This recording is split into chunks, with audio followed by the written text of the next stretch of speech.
Máximo Castillo escribió unas memorias en el año 1914 y a través de este documento, desconocido hasta ahora, aquí en el estado de Chihuahua, Máximo Castillo nos ofrece una buena cantidad de datos sobre lo que fue la organización del movimiento orozquista en el cual él participó. Pero además este testimonio nos habla mucho de cuál fue la relación entre Francisco I. Madero y los revolucionarios de Chihuahua. Existen, además del escrito del testimonio de Máximo Castillo, otros testimonios como fue el de Marcelo Caraveo, el de Leodoro Lea, el de Tomás Serrano, el mismo de Juan Gualberto Amaya, que se puede considerar también como un documento testimonial. Y una de las causas por las cuales consideramos nosotros que hay poca información sobre el proceso de la revolución en Chihuahua es porque estos documentos se han conocido muy poco fuera del estado y de esa manera se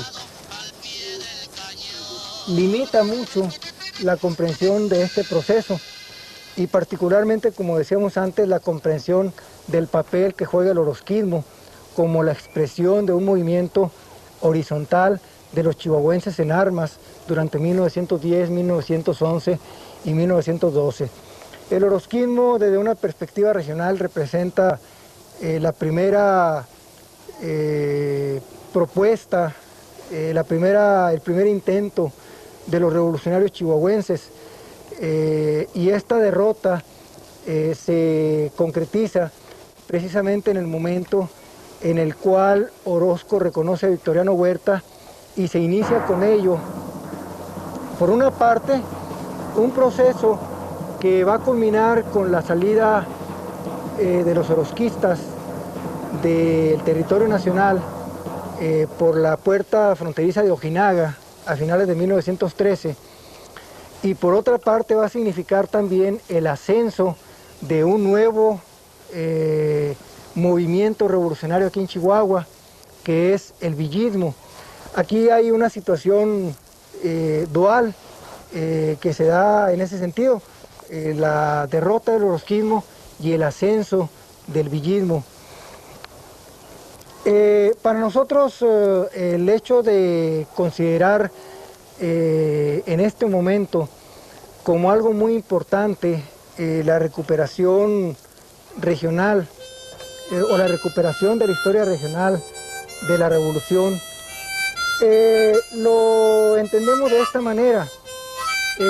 Tanto el orozquismo como el villismo, como Tomochic, como todo lo que se ha mencionado hasta ahora, forman parte de la cultura regional durante todo lo que va del siglo. No hay casa aquí en Chihuahua, no hay familia que no se haya visto afectada de alguna manera por lo que fue la revolución. Abuelos, tíos abuelos, personajes cercanos a las familias, tanto por el lado de la revolución como por el lado de los hacendados, se vieron afectados de alguna manera por este proceso. Y bueno, esto ha formado parte de nuestra vida cultural durante todos los últimos años y entender bien este proceso para nosotros significa también entender lo que es un aspecto muy importante de nuestra formación cultural como región, como decía antes, en lo que va del siglo.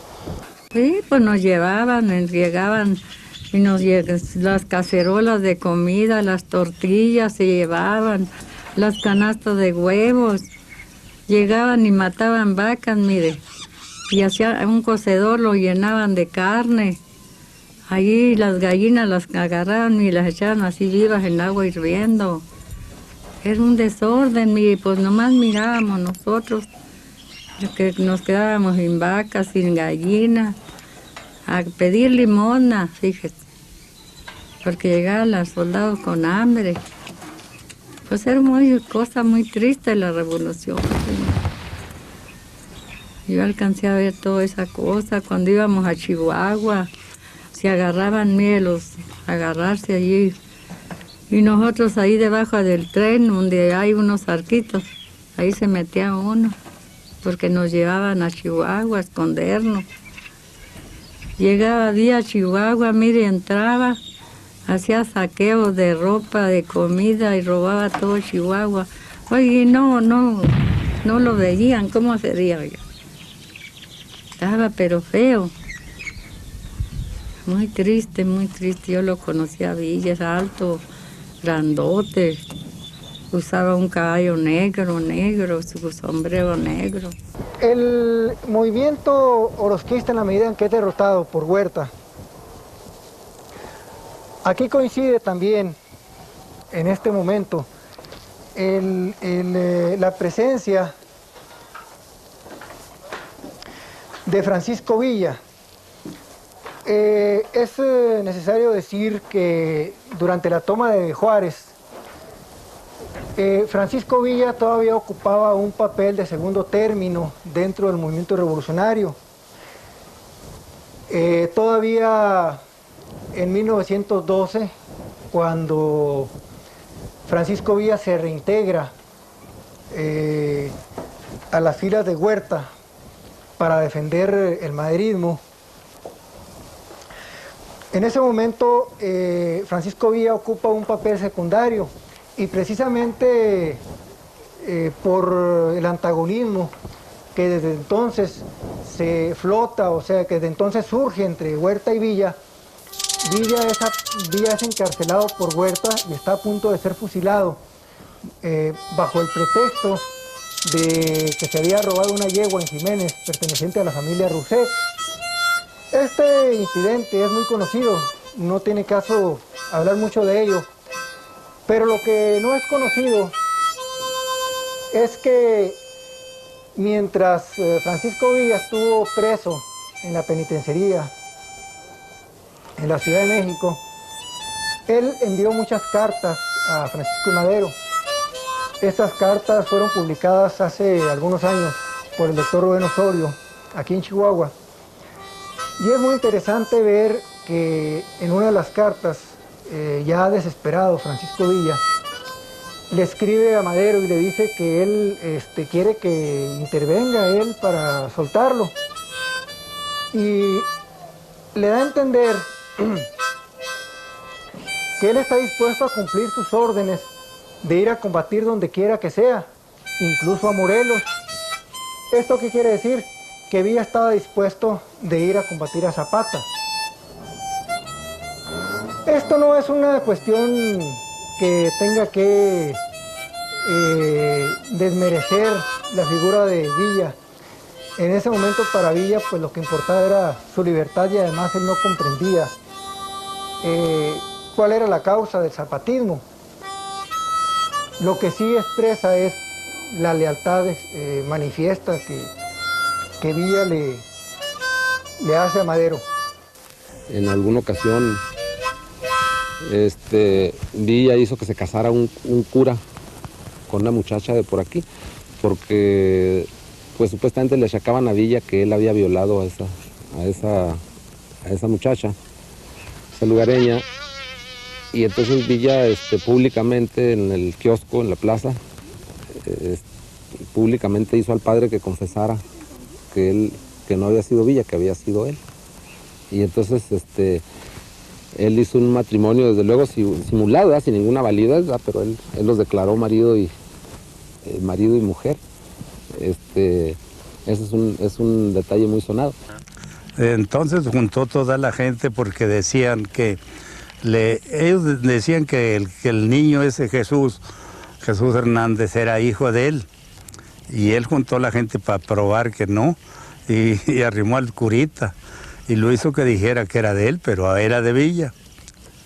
Y él lo hizo ahí delante del público, juntó al pueblo aquí para preguntarles, para decirles que no era de Francisco Villa, sino del padre Peña, así le decían, el padre Peña. Y luego ya de no pues ya el pueblo ya se convenció que era de Peña, no era de él. Según él quiso, pero no, tenía el mismo instinto de Villa, era el mismo Villa. Tenía 18 años cuando se fue de aquí y él quería ser grande. Él se fue a México, sabrá Dios, no volvimos a ver de él. Sabrá Dios qué le pasaría, pero él se fue. Él quería hacer algo en la vida y se fue y se dio de alta. Pero de ahí para más no supe yo qué pasaría. Finalmente,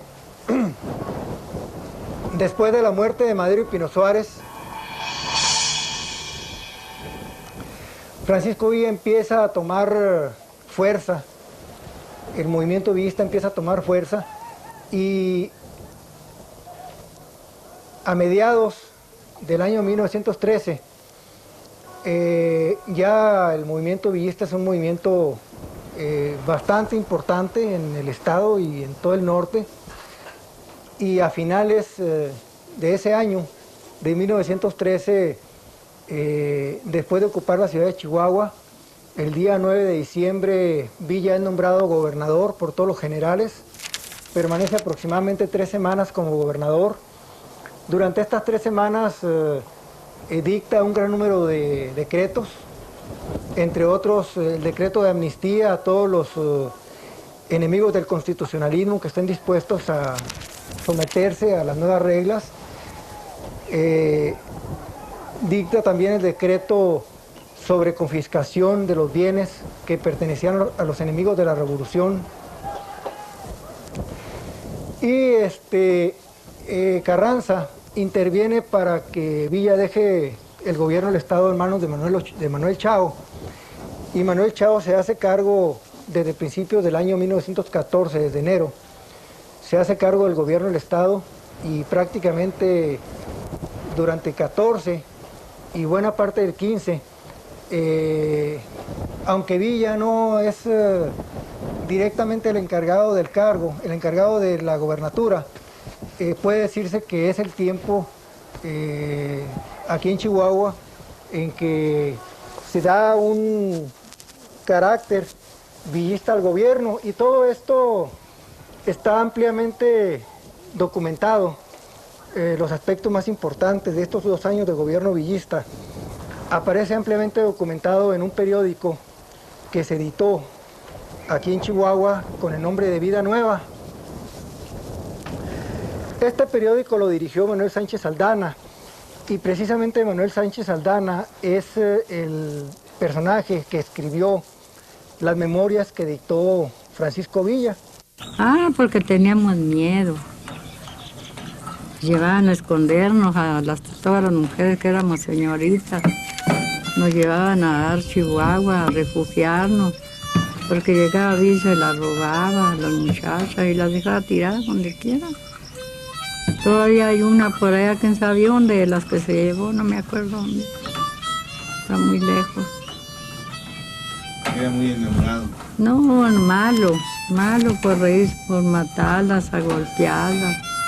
A la gente la golpeaba nomás porque era el general. Le pedían así algo y luego les daba con la pistola en la mano, en la cabeza. Ahí los dejaba. A mi papá un día llegó y le dio mucho coraje a mi papá y se enojó y le dio con una cepa, porque le tiró toda la comida que tenía alzada para la familia. Se le echó a la caballería. Mi papá le dio con una cepa, pero no le hizo nada. ¿Usted cree que no se enojara? Se quedó sin nada mi papá. Nos tiró la comida a quedarnos, mire, limpios. Ay, está muy triste esa cosa, señor.